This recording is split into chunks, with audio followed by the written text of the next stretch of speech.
Thea, can we ask you about another story that is doing the rounds today? It's the true cost of asylum hotels. Now, hopefully you can clear up these numbers for us. It's in the Telegraph this morning. Yeah. Apparently the cost of housing migrants has tripled to £4 million a day. Now, I was under the impression it was already £6 million. Yes, so the numbers have actually come down. The numbers have actually come down on the previous year. So last year alone the cost was £4.6 million a day. I seem to remember, this was when Boris Johnson announced the Rwanda scheme. The number that was talked about was £6 or £7 million a day, as you rightly say. So the number has come down, and that's as a result.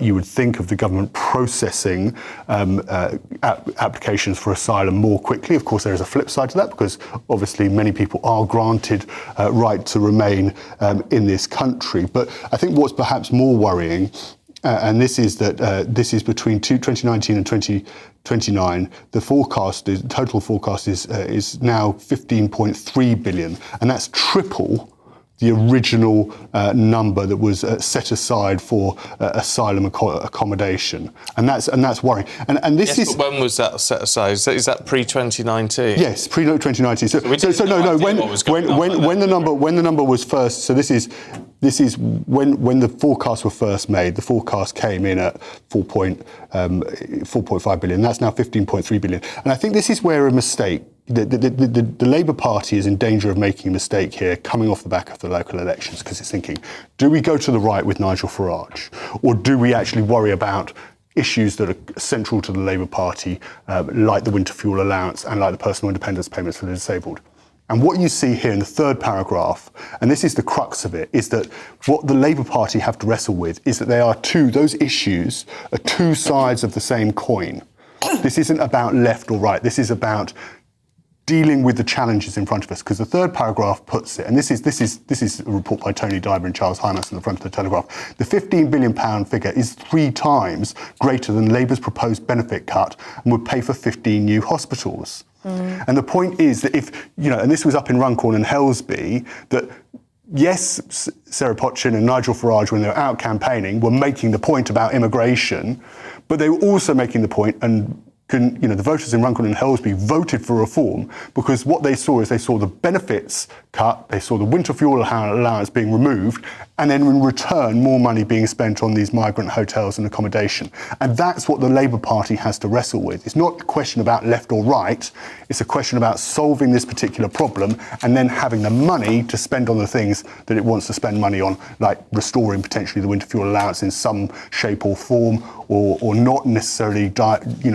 cutting as deep, and we're prepared for further cuts in the autumn potentially to welfare payments, because that's what's really angering people out on the doorstep. Well, presumably the Labour Party, and we are going to talk to them later on this hour actually, but presumably they would say, well, this figure is too high, but we've only been in government 10 months, and this is a pre-2019 figure. Yeah. It was way underestimated by the Conservatives. But they had a pledge in that election, going back to last summer, to smash the gangs and to deal with the migrant, and to deal with the hotels, and to remove people from hotels and deal with the crisis there, because it's costing us a huge amount of money. But if that figure's gone down from 6 million a day to 4 million a day, they would say they're making progress on that. It's slow progress. They need to make quick progress, and they need to make progress before the run into the next election. And if they can do that, then that's fine. But it's not just enough to process the applications more quickly, because, and this is the Refugee Council have said it, around half of those who make applications have the right to remain,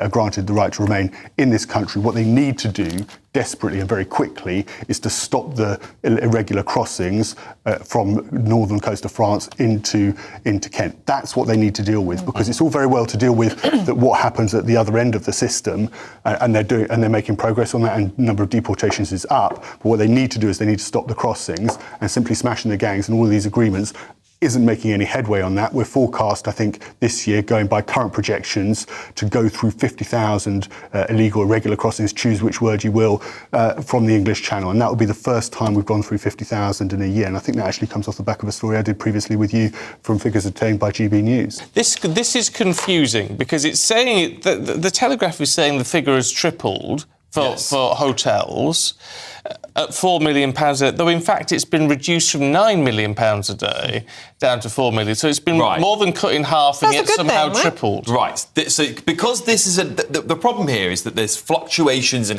when migrants are coming, when we're housing them, where we're putting them. Have they had their appeals done? Have they had the right to remain? Not the right to remain. Have they been given settled status and all this stuff? See, there's a lot of things that change throughout this course in time. However, this is to do with contracts that were signed by the Conservative Party. So they signed deals with hotels and all these things at a cost of what they would assume 4.5 billion between 2019 and 2029. Now, because costs have gone up so dramatically, they're now expected those original costs of 4.5 billion will be at least 15.3 billion. All right, so whose fault is that?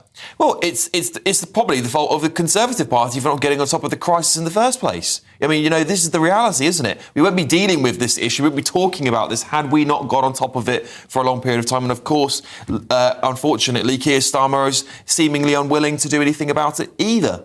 No, actually, that is not true, because what Labour always promised, I mean, there is a problem with the boats, right? But what they always promised, the bigger problem, is there was an amazing backlog. And what you have to do is you have to process it and you have to send the people who shouldn't be here back. Right, and that's what's happening, and I mean, we know that for the Tories, Scarlett, people coming over on boats are not being sent back.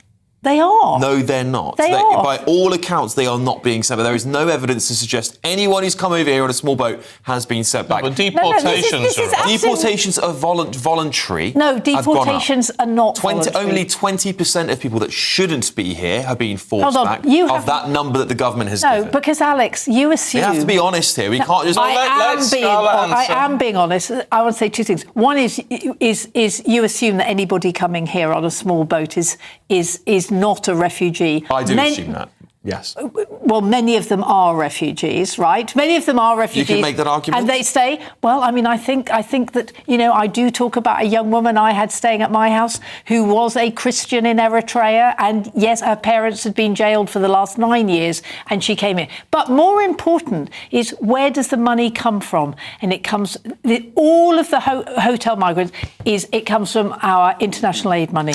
Well, no, that might be fair enough, and I don't want to get into a debate of whether people are refugees or we can have that separate discussion. Really, however, what I will say Alex, is that the problem we've got here, Scarlett, is that this is 15 billion. The government have just said they're not going to compensate victims of rape gangs. They have taken away the winter fuel allowance. I know where it's coming from, but it's still taxes, Scarlett. It's still taxes that could be discounting... Yes, so international aid. Who pays international aid? It's our taxes.